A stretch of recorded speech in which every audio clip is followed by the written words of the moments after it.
शरीर आणि मन या दिसायला दोन गोष्टी जरी असल्या तरी त्या एकरूप असतात। शरीरामध्ये कुठलीही घटना घडली की त्याचा परिणाम मनावर होतो। समजा एखाद्याला ताप आला तर त्याला मनानं उदास वाटतं। एखाद्याच्या मनावर आघात झाला म्हणजे काही वाईट घटना घडली तर त्याचा परिणाम म्हणून शरीरावर त्याला असा परिणाम जाणवतो की थकल्यासारखं वाटतं, उत्साह जाणवत नाही, भूक लागत नाही।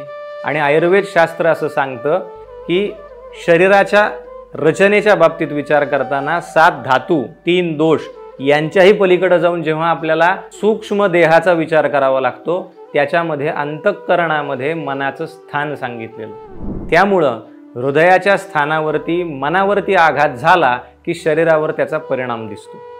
चांगला झाला तर तो चांगलाही दिसतो, पण प्रत्येकाला जो ताण असतो, आज मी एखादं काम करतोय त्या कामाचा चांगला परिणाम होईल का वाईट होईल, ते योग्य होईल का नाही, ते मला जमेल की नाही, या विचारामध्ये प्रत्येक जण दर दिवशी आपल्या मनाला काही ना काही ताण देत असतो। अगदी गरिबापासून श्रीमंतांपर्यंत, अगदी छोटे छोटे उद्योग करण्यापासून मोठ्या बिझनेसमनपर्यंत प्रत्येकाला मानसिक ताण आहे। आणि या मानसिक ताणामध्ये शरीरावर जे विपरीत परिणाम होतात ते परिणाम फिजिकली जेव्हा दिसायला लागतात तेव्हा मग आजकालच्या काळामध्ये त्याला एक नाव दिलं गेलंय, स्ट्रेस इंड्यूस्ड डिसीज। मग डायबिटीज झाला, ब्लड प्रेशर झाला किंवा थायरॉइड झाला किंवा इन्सोमनिया, झोप न येणं, अशा अनेक आजारांना सामोरं जावं लागतं। आणि अशा तक्रारी जेव्हा अनेक दिवस राहतात त्याचे शरीरावर अत्यंत घातक परिणाम होतात। वयोमान आयुर्मान देखील कमी होतं आणि कमी आयुष्यामध्ये त्रास जास्त भोगावे लागतात। हे जर आपल्याला टाळायचं असेल तर मनाची स्थिती आपल्याला नियंत्रणात आणायला हवी। मनावर येणारा ताण हा आपल्याला जाणीवपूर्वक टाळायला हवा। हे निश्चितच सोपं नाही। मनाच्या ताणाकरता वेगवेगळे उपाय आहेत, पण आज आपण या ठिकाणी जो विषय समजून घेणार आहोत मनाचा ताण हँडल करण्याकरता, तो विषय आहे अभ्यंग। शरीराला, संपूर्ण शरीराला तेल लावणं। आली आली दिवाळी आली असं म्हणत आपण जाहिराती बघतो आणि दिवाळी आली की आपल्याला अभ्यंगाची आठवण होते, पण असं नाही। आयुर्वेद शास्त्र सांगतं अभ्यंगम नित्यमाचरित। नित्य नियमानं संपूर्ण शरीराला तेल लावलं जाणं ही शरीराची गरज आहे। कारण शरीराला, मनाला आपण हवं तसं वापरतो आणि मनाच्या प्रत्येक स्थितीचा शरीरावर परिणाम होतो। आता आजारांचंच उदाहरण घ्यायचं झालं तर डायबिटीस सारख्या आजारामध्ये तो आजार नुसता आहे असा जरी विचार एखाद्याच्या मनात घुसला की मला आता डायबिटीस आहे, तर त्या रुग्णाला, त्या व्यक्तीला दर दिवसाला काही ना काही तक्रारी वाढत जातात। डायबिटीस असल्यामुळं वेगळ्या आणि मनाच्या ताणामुळं वेगळ्या।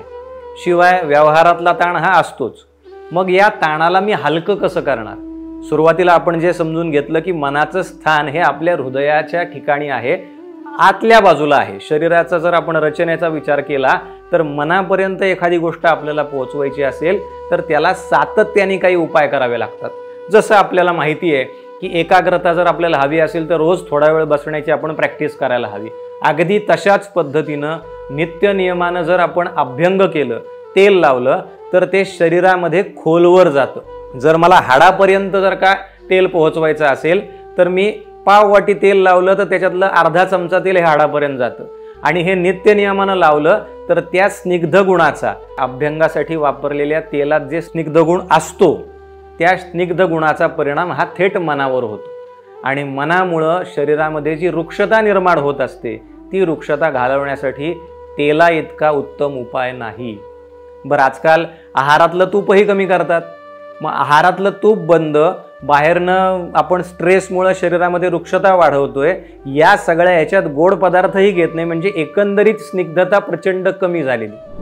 स्निग्धता वाढवण्यासाठी जसा आहारातल्या काही नियमांचा विचार आपण करायचा असतो, अगदी त्याच पद्धतीनं अभ्यंगाचा आपण विचार केला पाहिजे। अभ्यंग केवळ दिवाळीपुरतं नाही, ते नियमितपणे करायला हवं।